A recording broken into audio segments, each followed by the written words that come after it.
Whether you're home or away, stay connected to your team with T-Mobile, the network that covers 99% of people in America. They've been investing billions to light up their best network ever. From your backyard to a sold-out stadium, get T-Mobile's best coverage yet. Plus, with T-Mobile, you get a price lock guarantee, so they won't raise the rate of your talk, text, and data, ever. There's never been a better time to switch. Visit your local T-Mobile store today. Coverage not available in some areas. Price lock exclusions like taxes, fees, select promos, and third-party services apply. See T-Mobile.com.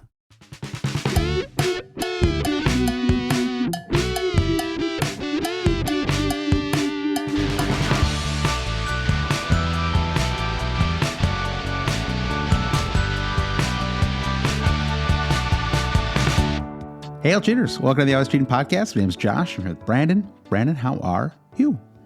I'm pretty good. Let's talk about it, Josh. We are at the end of game week 24, and scores are kind of all over the place in Fantasy Premier League. And I'm having one of those weeks where I'm feeling impatient. You know, It's sort of a like, yeah, okay, that happened. Neither good nor necessarily bad. I immediately want the next game week to happen because I'm just feeling very impatient with FPL right now. What I'm feeling right now, Brandon, not that you asked, but what I'm feeling right now is Big Lebowski. Some of you are familiar with, of course. You and I have both seen it many times together, in fact, over the years. And there's a scene near the end where they confront the nihilists outside the bowling alley. Sure. And it's okay, Donnie. These men believe in nothing. Yeah, these men are, well, specifically the line, these men are cowards. These men are cowards. And I think, Brandon, for the two men who are talking right now on this podcast, live put the captaincy on Marcus Rashford last Sunday. Yeah. Did we keep the captaincy, either one of us, on Marcus Rashford heading into the weekend? No, Brandon, these men are cowards. We cost ourselves 13 points apiece. Yeah, and it had all seemed sort of like rational through the entire process. Right. It seemed rational that we would think Rashford was the captaincy pick early in the sort of FPL transfer window. It seemed equally rational heading into the game week deadline that, come on, Haaland, Man City looked pretty ravenous against Arsenal, and pretty sure Haaland's going to play. Let's just do this. Go with not even what previous you know. weekend, but 3 days after we recorded, right? So we saw them really take it to Arsenal in the on that Wednesday match. Now you can't. I don't know. You can't be too hindsight about it. Clearly, there is a right and a wrong answer here, Josh. Yeah. How stupid should we feel in this moment? Well, I think we have the Haaland blinders on a little bit. And granted, Haaland missed some incredible chances in this match. He certainly should have scored. But even if he had scored, even just one goal, I think he would have been outscored by Rashford in this match. I'm not sure. I don't know. Forrest, incredible. What an incredible weekend, by the way, just in general. Fantasy wise, like you said, kind of a B+ sort of fantasy week for everybody. I think I'm up 1,500 spots, very neutral. But in terms of the narrative around the Premier League, absolutely A+++, Brandon. I really enjoyed it. You go from 2/3 of the way through that Arsenal Villa match. You're like, Arsenal bottle job. They're just like they're done. They're totally cooked. I saw your comments on the Discord. You were giving it to them. having a little bit of fun. And now it's gone from City have dropped yet more points, and Arsenal had this incredible comeback to emphatically win 4-2 over Villa. You've got Fulham on the hunt for the top four. What's going on there? It's amazing. Forest further solidifying their safety. Yeah, it's just like that is the weirdest team. By the way, we'll get to fantasy in just 3 seconds here, Brian. But that team, the way it's made up right now, the players who are playing for them, it is the craziest combination of people. Like you almost can't believe who's starting for them any particular week. It's so bizarre. Joe Shelby is sort of the newest Shelby, weirdo. Who's the defender who was playing for them? He's like a former Sunderland guy, right? It's It is just the weird. Okay, I'm going to pull up. I don't normally do this, Brian. I'm going to pull up the lineup for yesterday's squad here. Okay, this is let's go through the entire cast of characters. I'm going to keep muttering here while I pull this up. Okay, there we are. Forest, Man City. All right, so here we go. We got Keylor Navas in goal. Already off to a weird note. Keylor Navas, former, he's a World Cup goalkeeper. Champions League winner many times over with Real Madrid. Winner with Real Madrid. Felipe, I don't even know who that is. So that's, there's another wild card. Joe Worrell, who... I do know Joe Worrell a little bit. Now that I'm, in podcast time, my brain is not working correctly. But okay, fine. Joe Worrell, he's just a guy named Joe. That's fine. Then we got Serge Aurier. Okay, sure. Spurs legend. Spurs washout. Yeah, former PSG washout. He's on his third club, but somehow it's working out here. John Joe Shelby, great. Jack Colback was the one, Brandon, that really surprised me. I mean, where did he come from? How did he get into the squad? Jack Colback. He brought Forest up in the championship last season. That's why he's with this club at the moment. Yeah. Okay, all right, fair enough. And you got Remo Freuler, don't know who that is. Brennan Johnson, okay, sure. Danilo, former Man City player, and then Morgan Gibbs White. And that's it. And then they only have, and then they brought on Chris Wood. They brought on Nico Williams. They brought on Andre Ayew. Yeah. Emmanuel Denny, who was like one of the great fantasy players last year, couldn't even come off the bench. Yeah. Wayne Hennessy. I do want to stop you with Danilo. You're thinking of another Danilo who played a fullback for Man City. This Danilo is he's a younger Brazilian. He's a young Danilo. Okay. This is like with Chelsea where they have the it's a Fofana gaff all over again. Okay. Well, anyway, so an interesting club. Where was I going with this? Right. It's just that it's that Holland. We think Holland, Forest, boom, easy, done. And the only concern about captaining him really was that he might not start, and that there was a mild risk that maybe he comes on for 30 minutes or something like that. Even then, you could expect something to happen. But it's blinders because Marcus Rashford has been on absolute and molten fire, especially at home. He has been so incredible, and they were playing one of the worst defenses I feel like I've ever seen in the Premier League. I mean, they almost don't play defense. And so we have the chance to captain him, who's in molten fire at home, to one of the worst defenses. And I hate to admit it, but he wasn't even my vice. I moved it to Harry Kane. And so I don't know where I go, because I was like, the Barcelona match, they have the second leg of it next week. Maybe he comes off the bench. I probably overthought it. Clearly I did. Nick C says, can we officially say that the days of Holland perma captain are over? Does this change depending on your rank? I don't know that it's still a semi-permanent. I don't know, Brandon. Whatever the right term is there.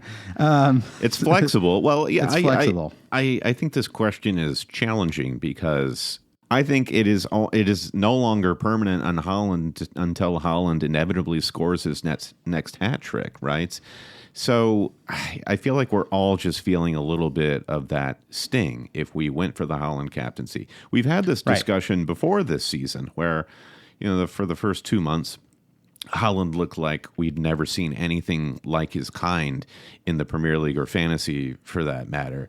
Yeah, it's all come back down to earth quite a bit at this point, and that's fair enough. Maybe we should have expected that. And I think sort of gradually the conversation is less black and white, like is Holland permacap or is he not? And I think it's just more, maybe it's more there were no other forwards or attackers who were really stepping up the way Rashford is now. That's kind of understating the scope of what Holland was doing the first couple of months of the season, which, as I've already said, was amazing. Yep. But their Holland is. And how does this relate to conversations we've been having for years now about Mo Salah? Does it? Right. I think that's actually the right pivot there, because Mo Salah is kind of the de facto, in most instances, you're going to captain him. That's how he was for many, many years. And then there were exceptions because of especially strong game weeks, or Harry Kane would be in, great form, or Sergio Aguero, players like that. But in general, you were kind of defaulting to Salah. And I think that's still where I am with Haaland. I think that I think that so I think I'm with you there. But I do think that Marcus Rashford, it's almost like if he was 12 million, it'd be easier to see him this way. Right, the fact that he's still this sort of 7 million player who really was kind of disappointing for a couple of years there during the OGS era, and the fact that he's just playing so unbelievably well. I mean, arguably the player of the season, maybe outside of Haaland, I just think that it's that now we really have to, especially at home. I think that Rashford at home has to be considered a real challenger to Haaland, especially if Haaland's playing, road match, which I guess they always will, right? Because they alternate home and away.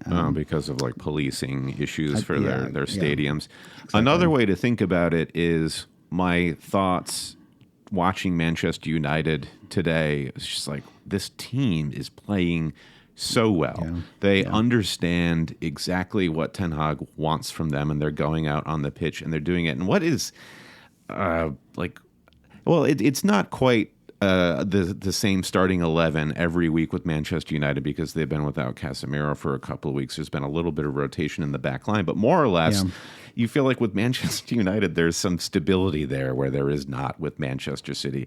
And watching Manchester City play Forest, I just thought, I don't know. What did you think of that match? Part of me was just like, did they not want to score? Is it really this difficult to score on Forest? Now, Forest have been they have not lost a match at home since the restart, or even longer than that. It was weird because the Arsenal match, they were so dominant. It felt like he put his best squad out there, and then this weekend it was like it was one of those Pep's trying to prove a point weekends, right? Why Mahrez has been, really excellent ever since the restart. Doesn't get a minute, right? Like, would any other manager just not play? Like, let's say that was, make that Saka instead or something like that, right? And you just don't play him. Just I don't know, to prove a point or something like that. And I'm not saying he had to start the match, but to not even come on for 1 minute feels a little silly when they were pushing, especially even late on, sort of pushing for an equalizer. And the defensive rotation that's happening right now is wild. Like, Akanji just can't get any minutes any longer. Ake can't start either. It happens so fast. It doesn't really make a lot of sense. And it feels like Pep has built this system where he believes, he had made some comments about Foden after the match where Foden didn't have a great match. Pep says it's quite simple. If Foden wants to play more, he has to play better. And I'm like, I don't believe you for a second, Pep. He thinks he's in this position where he has like 2 starting 11s that he can pick and choose from. And there is a standard of performance at Man City right now where the players just know they have to play at a certain level in order to get into the squad. And then the best players get into the squad. Like, it's a little more nuanced than that. You have to have a certain level of chemistry, a certain level of rhythm and form. And the way Pep seems to be chopping and changing this squad it's just not reflecting in consistent performances. You know where Foden would be awesome? As Man United. It would be such a great. They would. Garnacho. He's had some moments, but a front line of Rashford and Foden, led, of course, by Wout Weghorst, Brandon, the great enabler. I don't know. It's amazing. I don't know how he parlayed a couple of goals in the World Cup into starting for Man United. It's incredible. But he's on. He's the funny thing about Weghorst is he's on loan from Burnley. Burnley in the championship was kind of like, nah, we're good. Maybe we'll just send him to Manchester United. It's crazy. They're in incredible form, right? Incredible form. He's super cheap, and he is unownable in fantasy. The starting forward for Man United it's unthinkable that you would have him in your fantasy team. This is how it works, right? Like, but this is how that team works. And Weghorst has been a great signing for Ten Hag because he is facilitating everything that's going on around him. He's just sort of like, a very simple, basic version of Olivier Giroud. Like, we just need a focal point up there and we can work around him. And it's working really well. Now, he could be probably anybody. I don't see Weghorst doing that hold-up play better than Mitrovic or anybody like that. But it's just interesting to see how sort of inconsequential it is, the player that they put in that position.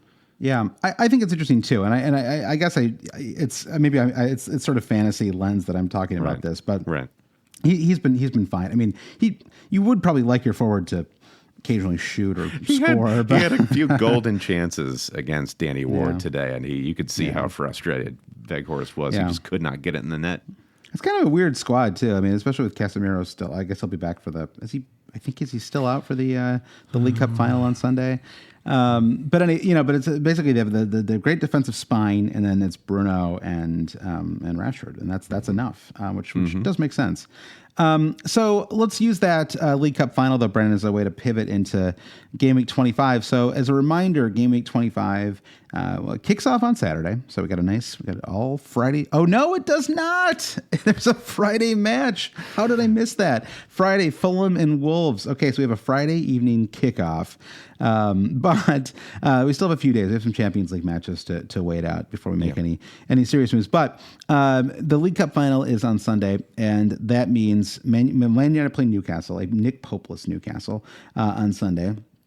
And that means that Man United, Newcastle, Brighton, and Brentford are all going to be off this coming weekend. So if you had forgotten that, or if you just weren't paying that much attention and you suddenly realize you don't have like 5 players going this weekend, that's where you are now. And so this pod is about Game Week 25, about the 4 teams that play twice. And not only is it blank game week, it's also a double, it's a wacky one, Brandon. You don't get that very often. The blank/double game week. Real Looney Tunes stuff happening here. Somebody's going to paint a black dot on the ground, and I'm going to end up falling through it during this game week. That's so true. It's like it's going to be the brick wall that's painted like a a road. That's where all the slam into yes, that. Right, precisely. Yeah.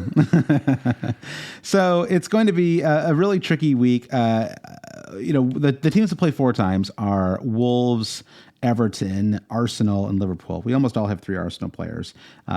We almost universally don't have any Liverpool players. Maybe you've got a Wolves player. Maybe you've got an Everton player. I have Tarkowski. Honestly, the most important player of my game week this week was Tarkowski. He kind of saved it. And so, I think so we got lots to talk about in this week's pod. Do you want to say anything else about Game Week 24? It was kind of again, fantasy wise, it was kind of blah. I mean, we both got the captaincy wrong. I was at 12,900 or something like that, and now I'm at 11,200. So a 1,700 spot jump, 58 points on the game week. So really can't complain. It was looking better before Rashford and Bruno kind of went off. I was really hoping that Harry Kane would get more than an assist in that final match, but him not doing anything does, I think, open up the conversation a little bit about. I mean, he did get an assist, but it opens up the conversation about whether he. All along, I've been planning on KDB as my kind of Liverpool enabler, and maybe Harry Kane does make more sense. So let's put a pin in that just for 1 second there, Brendan. How was your game week 24? Yeah, a second red arrow in a week. However, since game week 22, with 2 red arrows in a row, I've only dropped less than 5,000 spots. So I finished game week 24 around 42,000. Okay, and that's why I started the episode saying I'm growing impatient, because I'm kind of like stuck running through mud at the moment. And I overall am thankful that I am not plummeting and rank through a couple of silly decisions. I'm holding in a very strong position. Now I just kind of want to continue my valiant push onward. Yeah, so the main mistake I made was moving the captaincy from Rashford to Haaland. Having Saka and Odegaard, that feels good. Making that double switch last game week has paid many dividends. I got Andreas Pereira's 3 points off the bench for Akanji. Akanji is probably my worst transfer of the season. I mean, it's been relatively consequence free, the Akanji thing.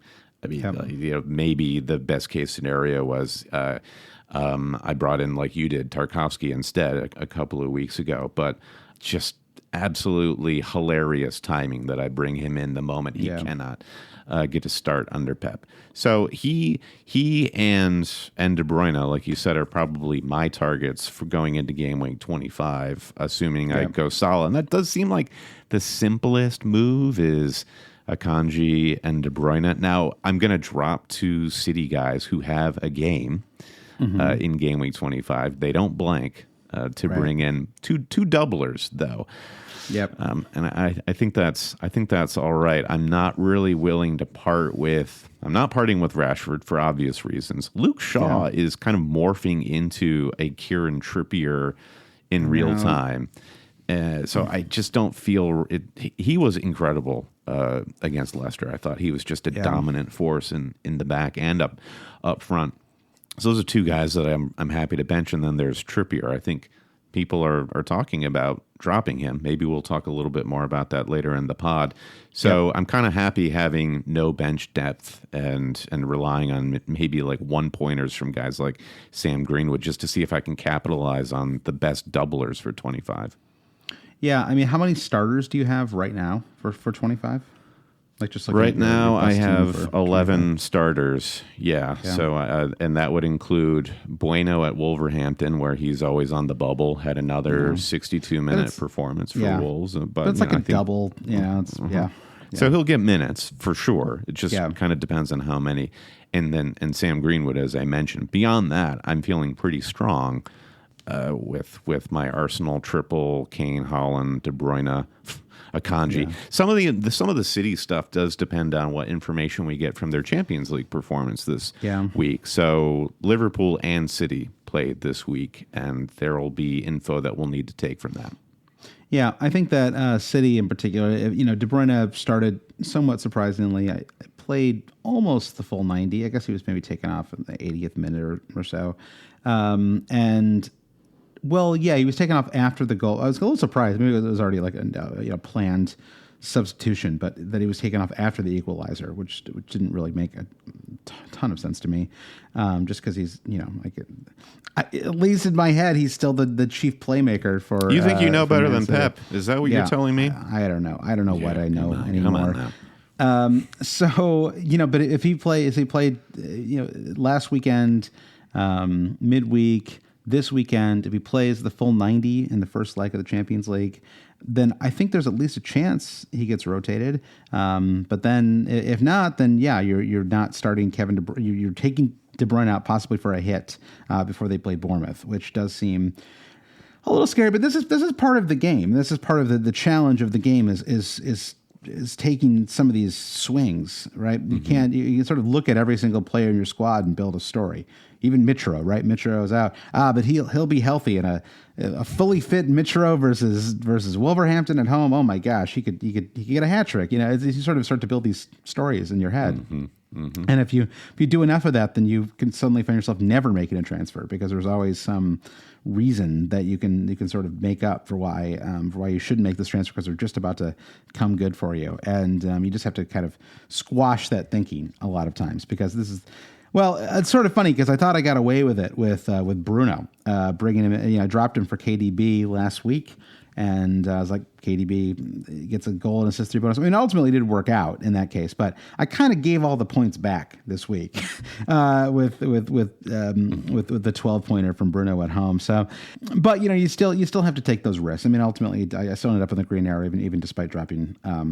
In both games, despite dropping Bruno, who's very in form and played both those matches. So I think that is something to keep in mind that even if the players you drop could do something good, then obviously so could the players you bring in. I mean, it's an obvious point, but it's something that you can start to forget about when you get nervous about making these transfers. Oh yeah, totally. And the double game week, which I guess we haven't even really hit that hard enough in the strategy with these types of transfers, it multiplies your your possible fantasy output. Yeah. Yeah. De Bruyne I was too busy naming players on the Forest team, Brandon. So, yeah. Let's never play that game again. I thought it'd be more fun. I did. Yeah. Don't extemporize. We have this nice, clean running order here. Yeah. But we clearly have still lots of decisions yet to make about our teams. And I think we might probably get more insight as we go through today's episode and answer some listener questions and sort of figure out what we want to do too. All right, well, let's get into that then. I did want to quickly shout out the top 10 of the Always Cheating Super League. In 10th is Viggo Jensen. In 9th, Mark Jordan. In 8th, Charlie Boyle. In 7th is Sarah Edge, the Edge family, part of our Patreon supporter group. In 6th is Jovan Sapanovic. In 5th, Eric Sybil's also part of the supporters group and a real life friend of ours, which is kind of fun. Hi, Eric. I don't know if you ever had a real life friend in the top 5. Like that is they're all our friends, Brandon, but someone that we knew before we started creating the podcast. Backtrack. Mm-hmm. Yeah, exactly. In 4th is Atharva Dangri. In 3rd is Sakir Tay. And 2nd is Alex Keating. And 1st is Mark Bleakley. So congrats to everybody in the top 10. And, I see here Mark Bleakley is rated. He's rated properly. He's ranked 45 overall in the world right now. Go get it, Mark. Congrats to Mark. And our friend Eric, I think he was at 130 before this week. 51 points. Dropped down just a little bit. Lots of competition up there at the top, Josh. Oh, totally. You get that high, and it's like a yellow card can knock you back a couple hundred spots. And quick thank you to Charlie Dean and Chris Cato, 2 new Patreon supporters. You can support the Patreon and get involved in that. I don't want to keep going on about this, Brandon, but the Discord's been extremely active. It's a lot of fun. So go to patreon.com/alwayscheating. We also do a weekly podcast each week. And you and I, just before this podcast, Brandon, we're discussing some actual video content that we're starting to at least plan. I say we're like and roll out. Maybe not imminent, but it's in the works. It's more than a twinkle in our eye at this point. Yeah, exactly. It's starting to become something. We're going to get in with get into the what I was going to say the 21st century, but podcasting itself is a 21st century medium, Brandon. So we need some kind of the 20s, the it's not even the latter half of the 21st century. I don't know what we're going to call it, but we're getting in with the 2020s here. But yeah, thanks again to our newest Patreon supporters. And let's take a break. We'll get back. We're going to talk about Double Game Week 25.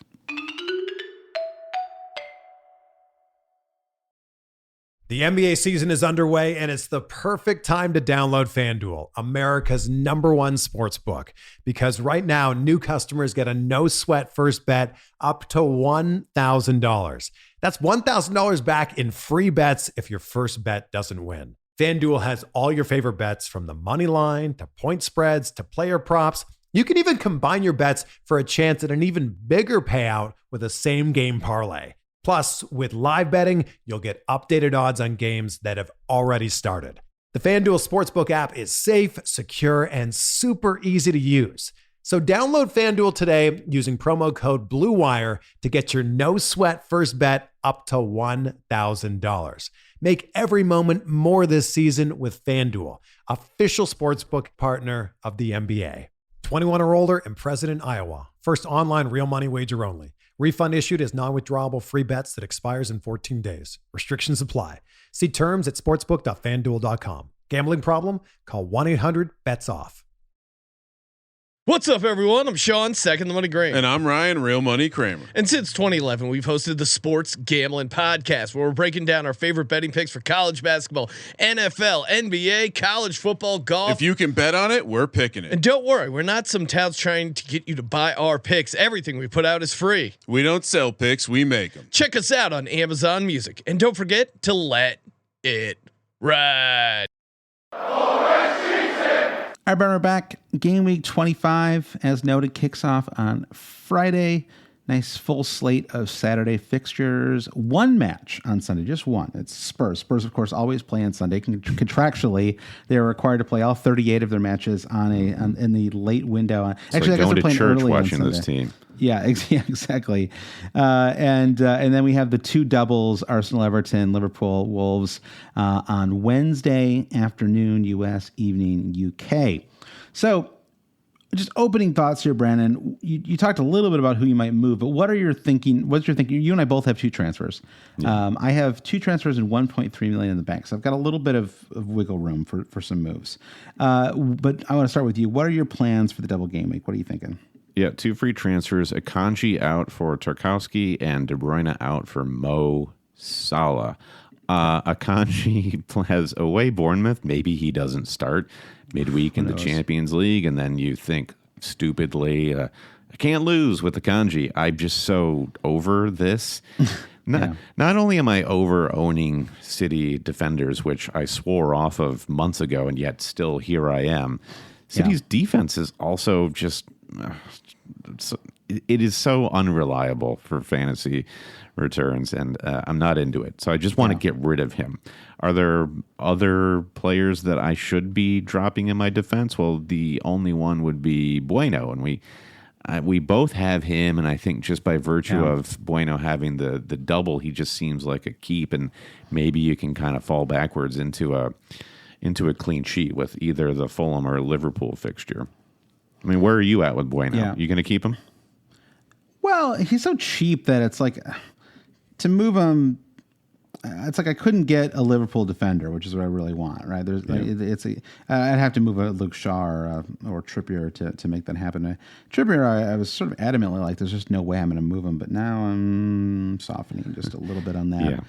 Yeah. So there it is. Like you mentioned Liverpool defender, namely Robbo or Trent Alexander-Arnold. That would be a reason for me to turn De Bruyne into somebody like Gakpo or maybe Jota instead, so I could do that. Or I do a cheaper replacement for De Bruyne, so I can turn Sam Greenwood into somebody like Darwin, who came off injured over the weekend, and we'll certainly know more by the game week 25 deadline about Darwin's status. I'm just feeling like I'm going to be on steadier footing with the Salah move, assuming he comes out of the Champions League unscathed. I was really talking myself into a Gakpo, Darwin, Trent trio of moves. It actually solves a couple of problems for me at once, which is it brings it sort of aggressively solves one problem, which is getting Trent in. I don't know if it's a problem or not. It's it's an aggressive move that I want to do. It gets me off of Mitro and onto Darwin, and Mitro is an injury doubt. Probably has to go no matter what this week. And then it also. I don't know. I mean, and I even have a little bit of extra money there, so I could even consider a -8 and then turn Martinelli into Saka, which is another move that I still haven't done. So it's for even more context. Can you tell me and the listeners where you're at in terms of how many starters you are confident in for 25? I have 11 if you include Bueno, and it's a clean 11. I mean, I guess Bailey didn't start today. He came on and played pretty well, though. I think he's probably back in the starting 11. Not quite sure why I dropped Andreas instead of Bailey. I'll have to go talk to somebody about what the hell I was thinking when I did that. So I've got 11, and I guess De Bruyne probably is the move that I'm considering. De Bruyne to Salah. The Darwin injury makes everything really messy, though, because now I don't quite know what to do there. I mean, it could be that I just turn Mitro into some non-playing, or I don't even know. Like, I mean, the problem is all of the teams that double, they don't have a single outside of. I mean, Mitro, the Darwin injury is the worst kind of injury for fantasy because it's an injury where he could play or he could not play, or he could play once and he could not play the other one. Right. There's no clear replacement for him. I mean, there's Jota and Firmino, but it's not a lock. Which one would he even come in for? It's the worst kind of injury that you can have when you're making fantasy decisions, because the range of outcomes is so wide that there's really, you can't write him off, but you can't bank on him. And you can't even sort of immediately bank on who would even come in if he was written off. So that really messes up my thinking, because Wolves it's unthinkable that I would bring in a Wolves forward. It's unthinkable that I'd bring in an Everton forward.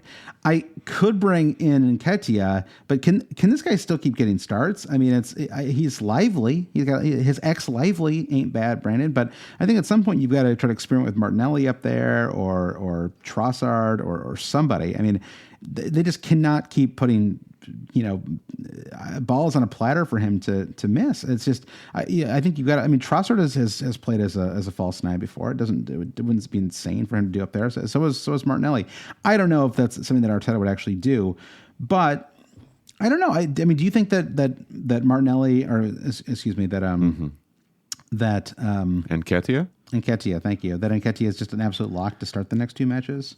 Yeah, I do. It kind of goes back to the conversation we were having about Wout Weghorst. There is a system that this team has to play to succeed, and I think if Arteta views Nketiah as the square peg for that square hole, and if he starts at this point in the season when the system is just kind of so locked in, and the team is doing, with certain recent caveats stated, as well as they have been, I don't see how he changes it. So I think Nketiah plays. I think the lineup is locked. Well, it's not totally locked, right? I mean, Martinelli was dropped for Trossard this week. So sure, but to my point, then they play the same position in that system, right? So that's another problem. Is I have Martinelli and I don't have Saka, and we just talked about the Leicester defense, and okay. I mean, let's talk about captains for a second here, because it definitely informs my transfer decisions. Who is the best captain this week? Is it? I think there's three options: Trent, who doesn't have a natural backup and should start both these matches, and Liverpool play Palace, who really out of form right now, had a heartbreaking draw, and then they play Wolves in those two matches. So really good chance of at least one, if not two, clean sheets, and obviously the chance of attacking returns in both those matches. He's been playing well recently. Salah, of course. Best player on the team that has arguably the two best fixtures, although maybe Arsenal actually probably do have. It's roughly the same, but Salah, of course, is a legendary fantasy player, and it certainly has delivered in many a double game week, and as well as a single, of course, or Saka, who is just roofing loose balls into the net and very active, and I thought he might get himself red carded in that match, but just was playing with a lot of fire. And they play a diabolical Leicester defense, and then they play Everton at home, who have been more solid, but Arsenal just lost to Everton, and at a match they really needed to not lose. And so I think that it could be like a little bit of like a revenge game fact. At the very least, they're not going to go into that match assuming that's a win, right? That is not a match that they're going to bank on rolling them. So personally, my feeling right now is that Saka is the best captain, and I don't have the best captain. And so that to me opens up the door. If Mitro is healthy, then I think I can make a case for Saka, Gakpo, Trent as my three moves, and do those three moves for a -4. I don't know who that third, who turns into Trent yet. I have to think about that a little bit more. I got to talk to my priest about that, Brandon. We're gonna get into it later and really kick things around. I actually do a second podcast with him that I'm going to record after this. God, this is like Rabbit Run or something like that. So if I don't have the player I think is the best captain, I think that Salah is honestly not as good of a captain pick as Trent as Saka. And I would almost maybe put him third, honestly, beyond Trent Alexander-Arnold. And I think that some, not all, but some of these stat tables that you're going to look at, they're going to have him be the runaway captain, are really rooted in past performance, and they are not rooted in Liverpool as currently constituted.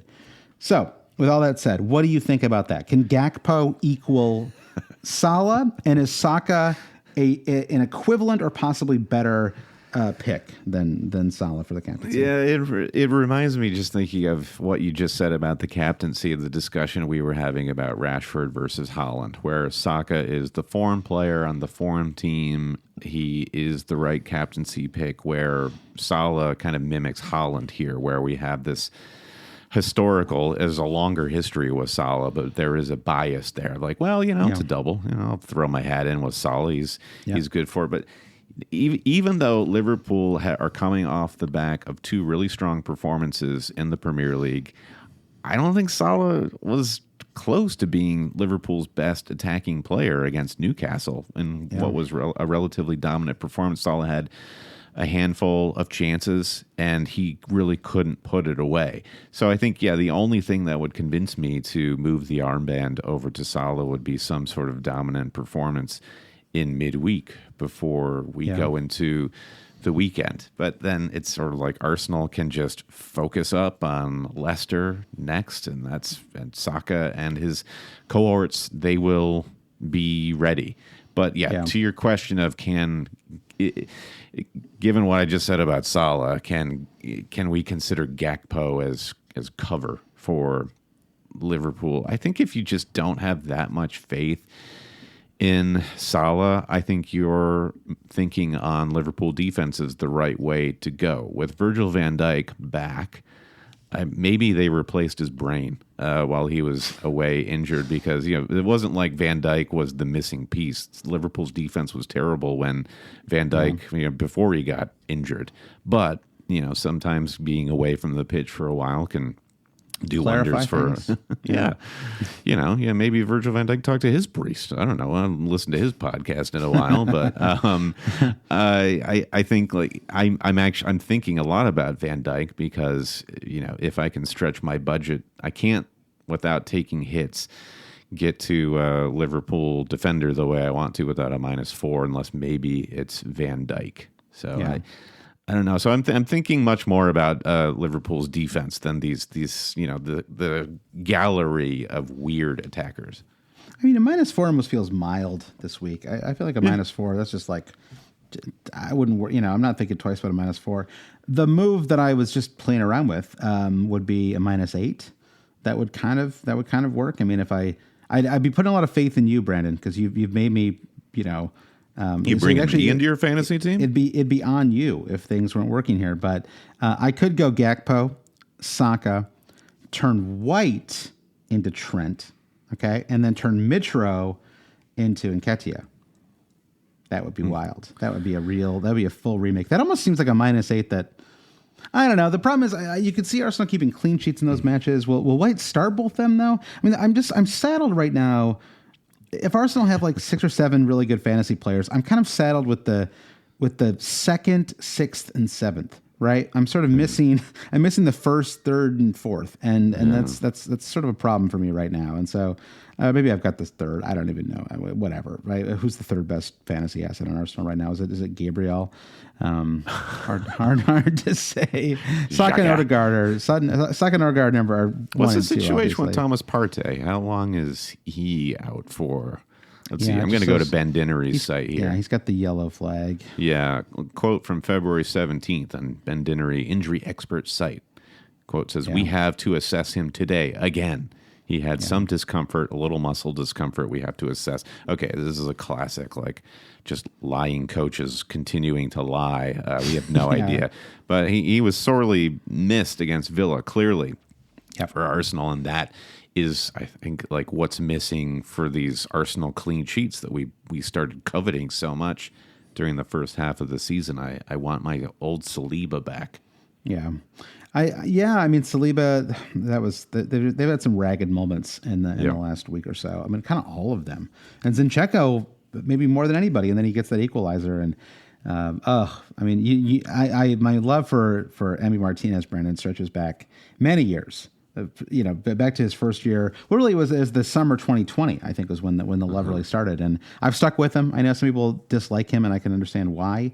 I have always been a supporter, and the World Cup only further solidified that. Like, have some fun, people. It's fine. You love profane people and profane things. I know. It just feels like he's having fun out there, and it's it just a game, feels like people. Yeah, it's a game, exactly.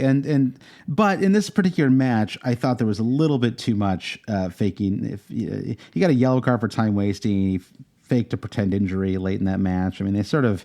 it was all set up for his comeuppance, and you don't normally get the top of the dome own. I mean, it was a beautiful. Is that one of the best own goals you've ever seen? It's got to be up there, right? Yeah, there is I'm sure we've all seen it now. The slow-mo replay from the Hawkeye goal line cam, where it's the ball careening off the crossbar, and he's like flying through midair, and it hits the top of his head perfectly, just like doinks his head so well. The only one I feel like it was John Terry or somebody had an own goal where it was like it looked like he like massaged the ball, like it was like in pool, you know. It was like it's so the arc of it. It's like it was you wanted it to be on purpose. It was such a beautiful own goal, the way it eluded the keeper, you know, and this sort of beautiful arc.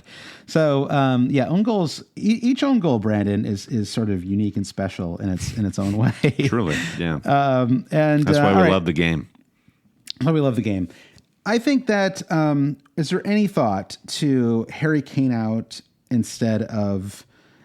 It doesn't really. In some ways, it doesn't help because, you know, unless we get a full clean bill of health for Darwin, maybe this is just not an option. But let's say we do. Let's say that Darwin is fine, comes out. Maybe the kind of optimal situation would be for him to be fine enough to get like 30 minutes in the Champions League match, right? If he did that and came out in the second half, you'd be like, this guy is starting this weekend. You'd feel pretty good about that. So, but would you give any thought? I mean, I just really have not been impressed with. I've stuck with Kane since my game week 8 wild card. I've had him 16 game weeks. And just this last week, I'm starting to get cold feet a little bit just because they really, they're leaving it so late. They have these kind of uninspiring performances. I don't know. And yet he continues to come up with fantasy points. So we talked about blind spots last week, and a blind spot can be trying to reconcile, you know, your view of actual like good teams and good players and form and all that versus what makes a good fantasy pick, which can sometimes be in conflict with that. And I think that's where we are with Harry Kane. You could call it a lackluster victory over a garbage West Ham. He did get a return. You know, 5 points doesn't feel a lot for this elite striker who just set the goal scoring record for Spurs. It's true. But I just don't feel like he compares to De Bruyne and what we've been seeing from him. If you want to point the finger at a player who's not fulfilling their potential, it's got to be him. De Bruyne? Yeah, De Bruyne. Yeah. He is. De Bruyne is him, is what I'm trying to say. He is him. Yeah, I think. I think you're right, and I don't know that De Bruyne is like completely at fault. You and I aren't completely on the same page about some of this, but I thought he actually played reasonably well in this match. The problem is he couldn't shoot. Like he took more shots in this match. I don't have like the numbers up in front of me, but I cannot remember this season De Bruyne taking more shots in a match. It felt like he was shooting every time he got the ball, which on the one hand was good, but on the other hand he wasn't even close. Like there was one shot. There was one shot you might be able to picture to remember it. It was like 20 minutes into the first half, and KDB gets it like at the D around 18 yards out, and he just kind of stands there with no run up to take the shot, and he just goes for the near post, and Navas kind of watched it roll out. He was kind of like, seriously? And it was the most un-De Bruyne shot I'd seen in a while. I was like, was that? Yeah. It looked like the shot of somebody who had money bet. Like had shots in the match. Yeah. I mean, he's sort of like, because you wanted, I don't know, this is, of course, it's like, you know, the hazy memory or whatever, the sepia tones of memory, but it's like I feel like in my head it's like he always goes like top bins there, you know. It's always like it hits the top of the crossbar and bounces into the goal or something like that. Right. He just smacks it so insanely hard. Yeah. So I think you're right there, and I think I'm not even really. I'm just sort of throwing it out there because I think that it's something that some people will be thinking about. I think what would make it trickier is if you have Bruno, because you could certainly make an argument that in Bruno's form, it's a waste of a transfer to take him out, and that you should just hold him for. I'm not sure that I totally buy that because I think we're entering wildcard territory. Yes, I was just thinking the same thing. So we'll be able to bring him back. You'd be able to bring them back, exactly. And they play Liverpool away when they get back. So they blank and then Liverpool away, which is like in their form, they could win that match, but it's not a great match. It's not like they're playing, Leicester at home, right? They just knocked that one off. So, I think the argument for dropping the midfielder, and of course, there's really no one up front that you'd even want outside of maybe Darwin. I would not be risking any of the Jota unless Darwin's like just confirmed out. Jota and Firmino are totally off the table for me. I've been there with Firmino before. It is not fun. It's a stressful own in fantasy. Doesn't this Liverpool team though strike you as the ultimate hokey pokey double game week team where we've been dutifully avoiding Liverpool for many months now for justifiable reasons. Yeah, they've had a couple of good performances. If it weren't for this double, I don't think we'd even still be talking about them. So there is an opportunity here with the double with two good fixtures. And I think it would be an appropriate strategy to get a Liverpool attacker in, even a defender in, and immediately get rid of them. So I could see Bruno out and then Bruno straight back in with, a free transfer in the next 1 or 2 game weeks. Yeah, I think so too. I mean, it's just set up so well, like you said. I mean, it's Man United are off this weekend, and Liverpool play twice. It's just it's just set up very nicely to move your players over. And I think Shaw, I think ultimately is maybe in that same category. I mean, what is his price? He's at 5.4 now, so it looks like my sell-on would be 5.2. I must have bought him at around 5 million, so it's not that much. It's not. Trippier is the one that's a little bit trickier. If you sell him on, his price is 6.1.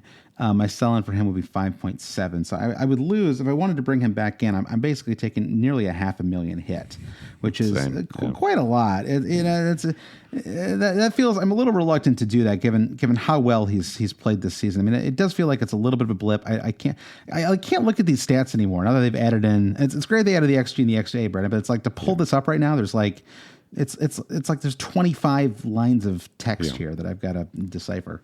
Every FPL podcast is going to say this week, so let us be the first. But Bruno Guimaraes is back for Newcastle after he's been out, after he's missed a couple of weeks, and it's exactly what we said about Thomas Partey. I think's an issue with that Newcastle defense is that they're being asked to work a little harder without Bruno in the midfield. Yeah. I think you're right. I don't think it's going to last. I mean, I guess Pope's only going to be out now for the League Cup final, right? So he's not even it's not like when they come back for 26 that he's going to be out for that one, right? It wasn't violent conduct. He looked so ashamed of himself too. I was so sad for Pope. I don't like to see him like that, like a wounded house cat. He's doing fine. He worked out great for him. He went from a relegated team to a Champions League push. It seems like he has no personality. It's like for a lot of goalkeepers have Allison, Ederson, even Ramsdale. I feel like I've got Emmy, of course. I feel like I have a really good sense of the personalities of most of the Wayne Hennessy, of course, we famously know what he's interested in, and it's. I guess that's why I was taken by Pope's red card. You never see any much emotion or personality, and he just looked ashamed. Yeah, no, God, if I hadn't done the Fortis thing, now I would want to do personality rankings. But let's save it for keepers. Let's save that for another pod, though, Brandon. One thing we haven't talked about really are non-Liverpool teams. I sort of dismissed them. Obviously, we talked about Arsenal as well. I feel like we've already kind of covered that. Most people have 2 players, and then if you have Martinelli, I don't think it's crazy to hold him. But the problem in my spot, the only way I could really it gets very complicated. I mean, I guess the way to do it would be I could go like Salah to Gakpo, Ben White to Trent, and then Bailey to Saka. And I guess that KDB to Gakpo, not Salah. KDB to Gakpo. I wonder if I could afford that move. Let's try it. Let's do it on the air. Let's do it right here in the air. Okay, let's see what happens there, Brandon. If I make all of these very complicated moves. All right, so I'm bringing in Cody Gakpo, currently listed at 7 points. Do you think that price is going up this week? I think it's going up tonight as we record. Well, maybe it already went up then. Well, no, we're recording late enough that it should have already happened. Okay, so I think we're in the clear. Yep. Oh, I got plenty of money for that move. So, all right, so that's a possibility. That's something that could happen, Brandon. So, So, all right. Well, something to think about anyway. And then we all have to keep a little. The problem too, you got to think about these moves. You got to keep a little Matoma money in the chamber too, Brandon. You got to keep a little. Matoma's got to be everyone's game week 26 move, right? I mean, or has the form already dipped enough that we're it's the perfect time, I think. Yeah, you buy low, sell high, so it's kind of a relief that there's going to be less of a rush on Matoma now that he's had a couple of blanks. He'll be back. So, what do you think about the other two clubs, the Wolves and Everton? What are your thoughts on those two? Well, I guess the Everton defense has got me curious. The home Villa fixture is, I think, the reason why we'll continue talking about Everton. I mean, Everton are, not great. Okay, clean sheet against Leeds. Okay, Leeds are just like going down. I'm sorry. It seems like them and Bournemouth are just like presently booking their tickets. What's going on with West Ham? Give me a David Moyes status report, Josh. Sacked or not sacked? I don't know. I don't know how I got in my head that he was sacked. I really don't. Because he probably should have been. I don't know. I mean, I respect to them for holding on to him, and I guess it's worked out okay, right? Their form has recovered a little bit. They played okay today. I don't know. I mean, Son is so good off the bench. I don't know why they don't do it more often, because it seems like he's kind of well suited for it. I just think Tarkowski has come to be a great fantasy asset at exactly the right price at exactly the right time. There is potential there. And he 2 bonus points against Leeds. He is the guy that's winning all the aerial duels. He's very active in attacking and defensive set pieces. This is good for fantasy. So I'm willing to take that risk for somebody who I can gleefully bench going forward. So I think he's the pick from the Everton defense. Why would you waste a transfer on a goalkeeper? So I'm not even thinking about Pickford. And I think there was a question on our Discord about Patterson, the young fullback who was never quite worked out. Yeah, he was favored. He seems like a Lampard player, and Lampard, he's groomed. I won't use the word groomed. It's not. It has a different connotation in the UK. Lampard has he's taken some younger English players under his wing and shown them. Even that doesn't sound great, Brandon. But I don't see Patterson, even if he's back fit for this double that Dyche is gonna see. Like he has to put him back in the lineup, and Coleman is playing out of his skin. And Coleman and Dyche seem like a match made in heaven. I'm sure they just like go hit the punching bag together or something like that. So I don't know. I'm just kind of like riffing on Everton here and their defense. There's nothing that really bears saying otherwise. Coleman scored an amazing goal this weekend. Probably the best goal of his career, honestly. Really beautiful kind of near post from a difficult angle. It's like a Sergio Aguero goal. The Tarkowski is the best because he is a bonus point magnet. He's super cheap, and he's also their best attacker. And so you're really getting, it's rare that a central defender functions this way, but they should arguably play him at forward. I mean, I think that it's worth a shot anyway. And so I think you just cannot, Calvert-Lewin, who even knows, right? You just can't risk it. He's not even on the table. Mape is just don't do it. Like Mape is like a part of Josh Lannon's clown show 11. Really, even you even more than me, Brandon. I feel like you're I think a double up on the defense is a reasonable. No, I want to go back to Neil Mape real quick though. I do think Neil Mape is responsible for winning Argentina the World Cup.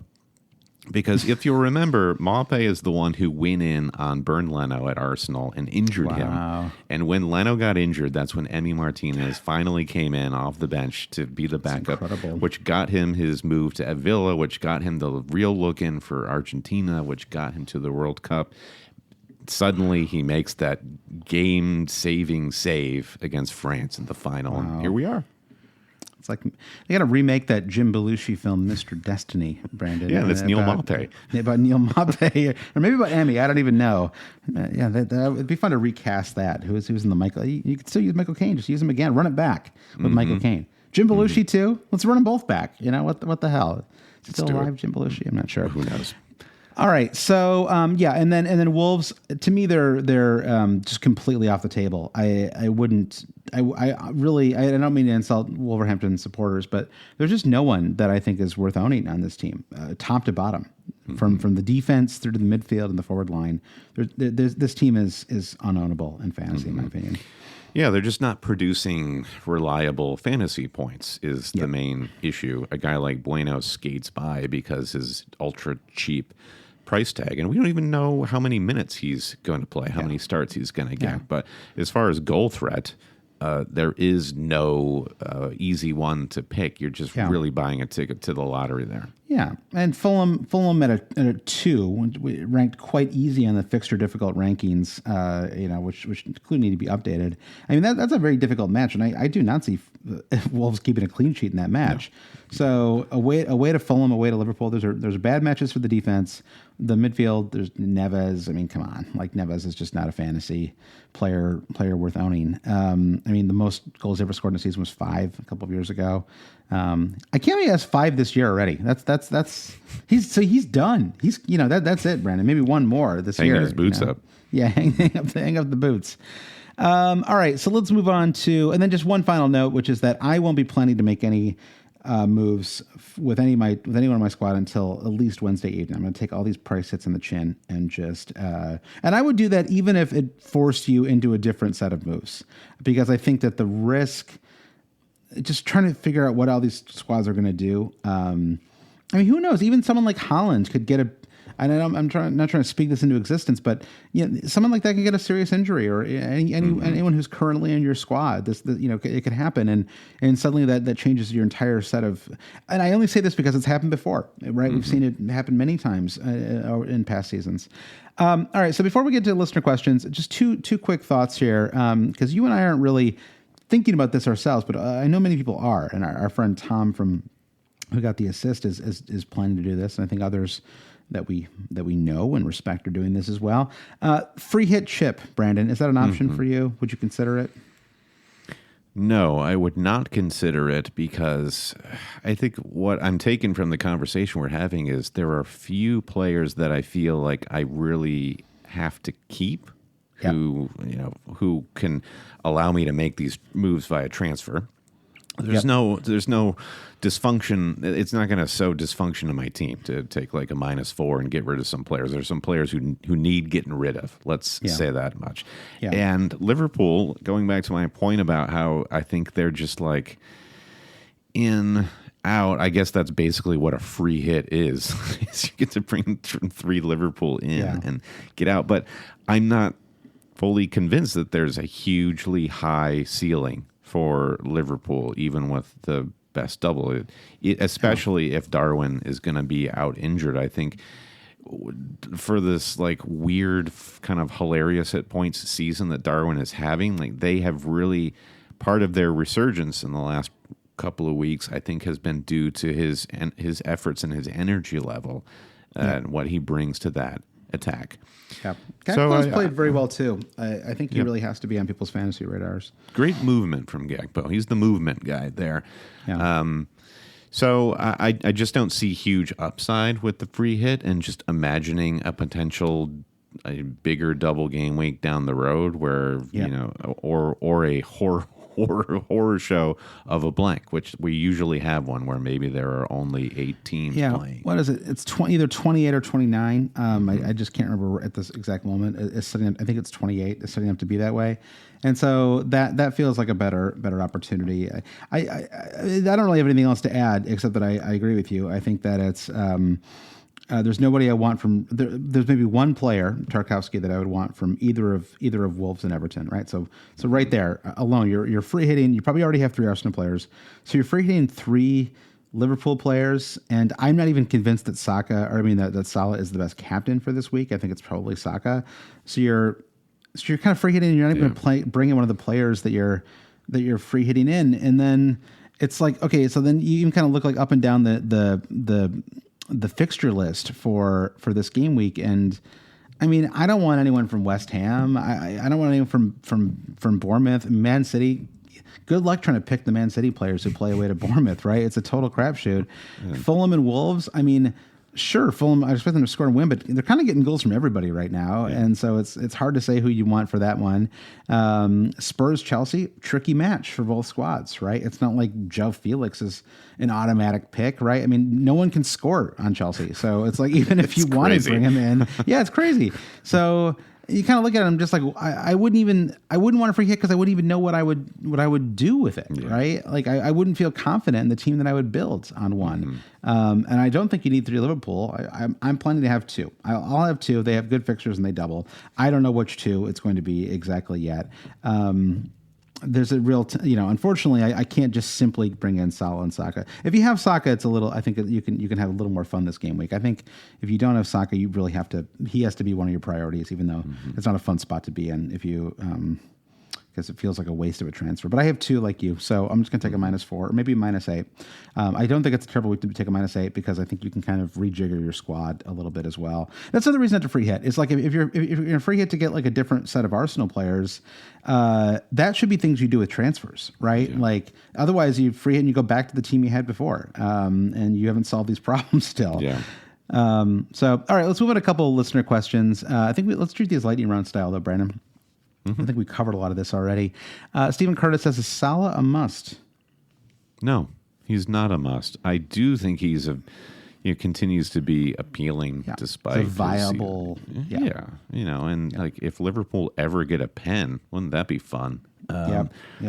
But I think there's going to be a pretty wide-ranging spectrum, I think, especially in the top 500K of managers of who has Salah and who doesn't. I mean, is he going to be more than 50% owned in the top 100K? Absolutely. I think he'll be at 60 or 70. Okay. If you factor in effective ownership, he might be closer to 80 or 90. I think he'll be pretty high. But I don't know if. But that doesn't necessarily matter. I mean, and I think that Gakpo might be able to match those returns. And if you're not going to captain Salah, and I just think what I just said about Leicester, I really think it's true. I mean, Arsenal have nothing at midweek, right? I'm not missing some forgotten fixture or something like that, right? There's no replay that has to happen. I think they're just their next match is against Leicester on Saturday, February 25th. Right. So they're just chilling. They're hitting the hot tubs, the tactics room. So it's a much overdue week off. They get to reset. Saka's going to play 180 minutes, and he's going to play Everton at home, one of the worst teams in the league, even though they've cleaned up their defense a little bit under Deitch. And then they get to play Leicester at home, who don't have a defense. And so I think that, Leicester away at the King Power, which makes it a slightly trickier match, but not. I think Arsenal scored like 3 goals in that match, and I think the Villa match was it could not have worked out more perfectly, right? Dramatic late comeback win. Martinelli, who had been a little out of form, gets the cherry on top goal. Exactly the kind of goal that I said on a recent pod, like he always scores, right? Yes. It's always the final goal. Did a weird tribute to Ross Barkley before he scored that goal. You remember when Ross Barkley had the breakaway like that and stuck his arms out? I don't know if he was. Didn't you think that Martinelli was going to miss that, or somebody was going to take the ball off him or something? It was like the Leon Lett Super Bowl thing where he started celebrating early. Only people who were getting Martinelli off the bench had some tinge of anxiety about that. That's me right there, buddy. I know it was perfect because Mitro comes off the bench, and it's actually a real whirlwind of emotions because he almost got the assist for the Jorginho goal. I mean, it ended up being an own goal, of course, but that goes in. That's a Martinelli assist. So yeah, great goal. One of the jammiest goals of the season for me. But that's just. But by the way, jammy that is not an American expression, but I like it. So we'll take it and adopt it over here. All right. FPL Kudo says, how confident should be that Robertson and Trent start both games the double game week? If they start only one, then as a -4, a harder sell. Like as a harder to sell me on it. Okay, let me put it to you this way. Currently, Liverpool sits 8th place in the Premier League table, and they are at 35 points, where in 4th place Spurs have 42. Okay. But Liverpool have 2 games in hand. So you assume 2 wins, 6 points. They're on 41 points, just 1 point behind outside of Champions League football, which is really, when you think about how, questionable Liverpool's form has been all season. Now you look at the table and reassess, and they're within touching distance of getting back to their goal of being in the Champions League next season. I think that will have to be Klopp's main priority. And Robbo and Trent, they're not as young as they were 5 years ago, but I think they're still quite used to playing a lot of minutes in a Trent's season. Like 24. Yeah. So I think they play for sure. I think that Robertson is a slightly bigger risk because Tsimikas is such a quality player and is a competent, more than competent backup. He would be starting for a lot of teams in the league. And I think that Man City would be starting him every week if they had him, Brandon. Should get to start anybody every week. Okay, that's true. That's optimistic. True. So I think if Robbo, I don't know. I think that he's the one. He has been getting subbed early for Tsimikas in some of these matches. I think that if there was anybody of the two that was, I think Trent is fine. I think he plays 180 or whatever, something like that. He actually didn't get subbed early in this last match too. I feel like he came off a little early. Maybe I've got that totally wrong.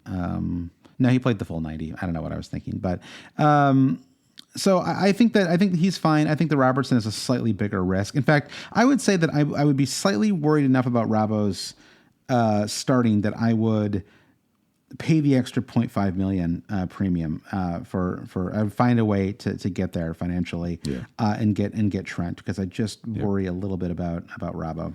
I would agree. Yeah, that's a good way of looking at it. All right, what's next? Yeah. The other one is two more questions here, Brandon. Crazy Wisdom says, is this a good time to take multiple hits if it's to swap players without games for Liverpool doublers? So yeah.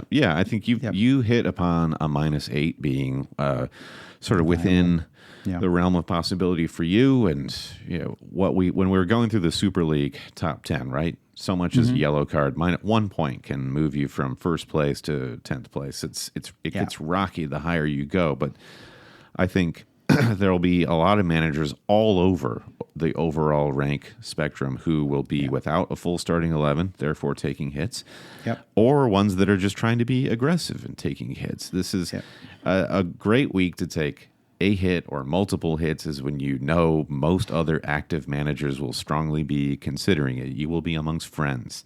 So I think a -8 is probably pretty bearable here.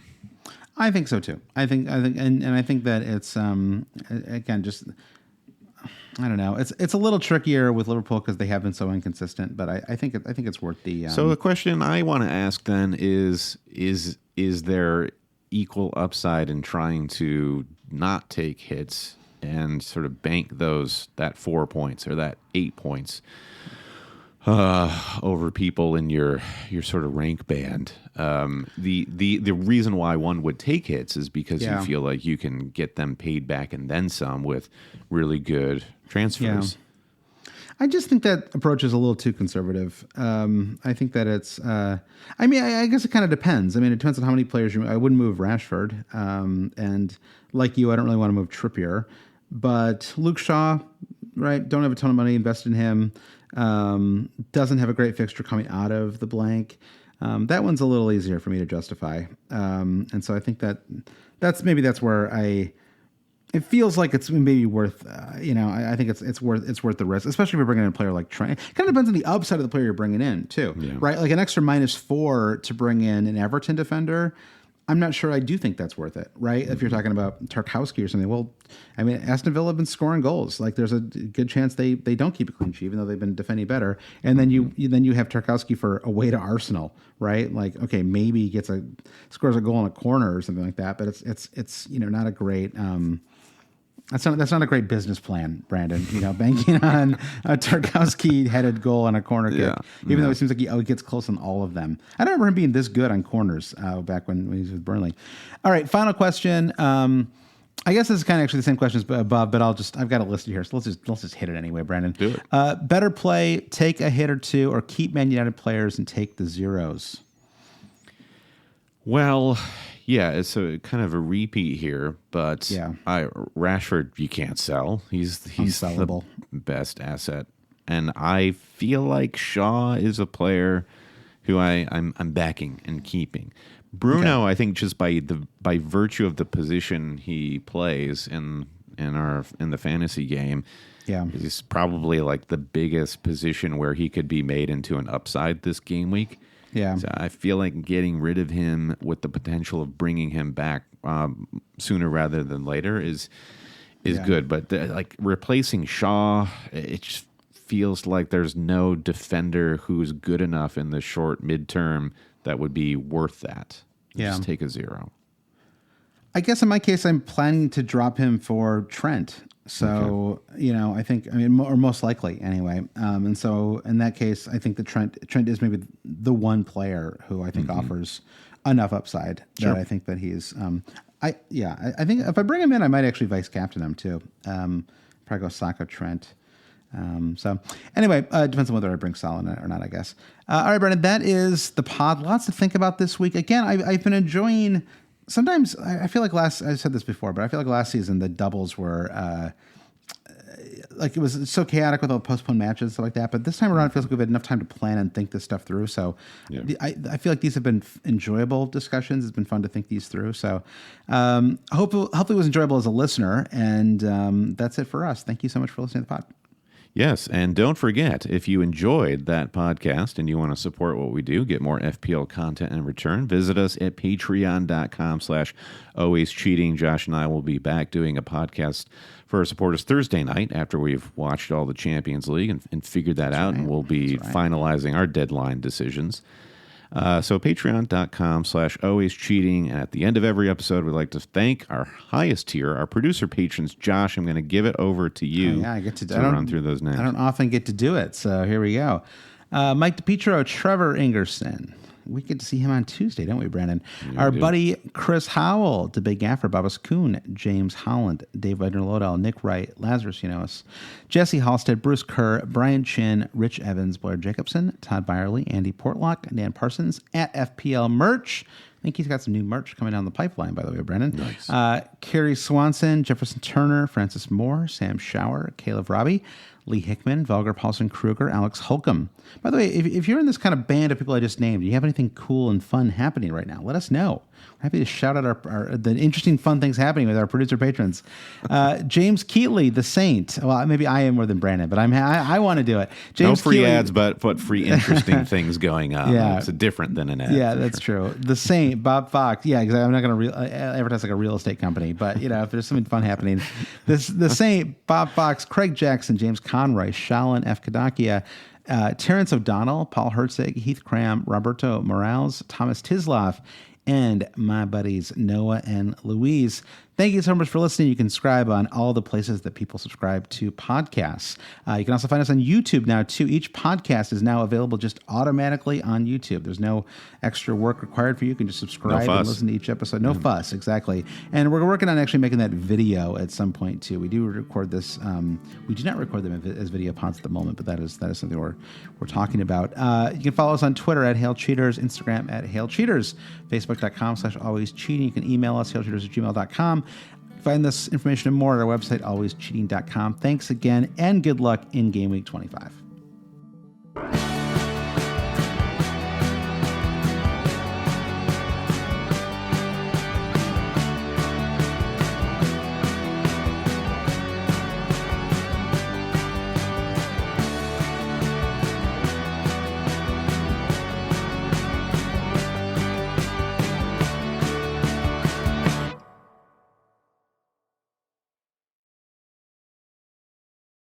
What is up, everybody? I'm Bladen Kirk, host of Stay Hot, a premier sports podcast for fans and by fans. Come and join me and my co-hosts Theo Ash and Matt Sponhour as each week we'll hit you with the hot sports takes that you crave, along with the takes that no mainstream analyst has the foresight or courage to give.